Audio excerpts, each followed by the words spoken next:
Our next defense is if somebody comes from behind you. Now, a little caveat with this. We talked about always being aware of your surroundings, and that's really effective, listening to your intuition. But I understand this could still happen, all right? So let's cover a defense for it. So Mr. Joe comes around me and tries to suffocate me with his hand, just like that. Now, what I want you to understand is if he's doing this, right, he wants me to be quiet or he wants me not to breathe. So the minute I get free, I'm going to scream, I'm going to yell, all right? Especially if he's trying for me to be quiet because somebody's in the next room or in the dorm or, you know, somebody's outside. I want to make sure I make a noise.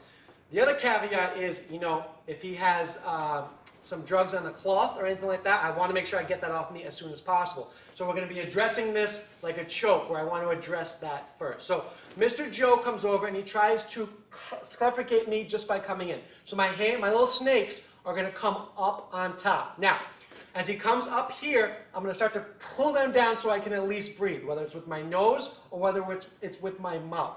Now, here's where self-defense gets real. I will do anything I have to do to get home and be safe. So if that means he's coming in here, I pull it down and I bite his hand, I will do that, all right? Because I don't know what he's going to do. I do know that I want to get to safety as soon as possible. So in this position, coming down here and then biting a piece of his hand is a good self-defense technique, all right? Because my objective is my objective, and that's to go home safe. So let's take it from this position. He comes up, our hands come up, I'm pulling it down. Now, you can see what position I'm in. I need to hold this tightly so he doesn't start choking me. He knows what he's going to do. So I do not want this to happen. So now, I'm going to take an elbow strike. So I'm just going to throw it backwards. Now look at my hips, right? Here's my elbow. In here. I will keep throwing this till I feel good. Now, from here, I'm going to take my hammer fist and strike the groin. From this position, if I can run away, I run away. But what I want to do is start to face my adversary. Why do I want to face my adversary? Because this is where I'm most effective to be offensive, and this is how my body is designed to take the impact of force, right? My body doesn't do well from the side, and it doesn't do well from the back. So all my protective measures, my muscles, are in front. So if I'm going to fight somebody, I want to present myself to them so I can do all my stuff and actually have some built-in defense mechanisms. So he comes up from here. He goes to put his hand over my mouth. I pull it down. Now, if I can't pull it down, I can still try to bite, do stuff like that.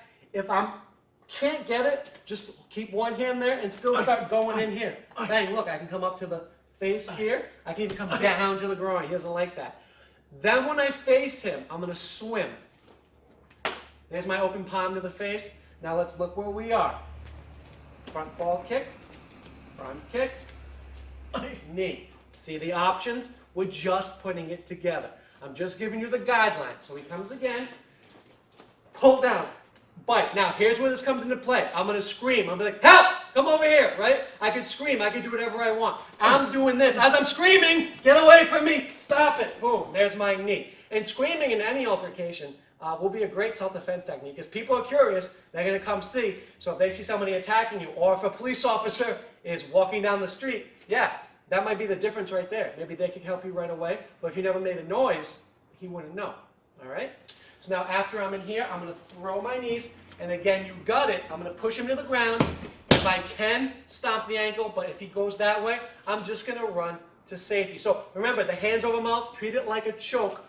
Pluck it down, pull it down, bite, scream, and then strike your way to victory.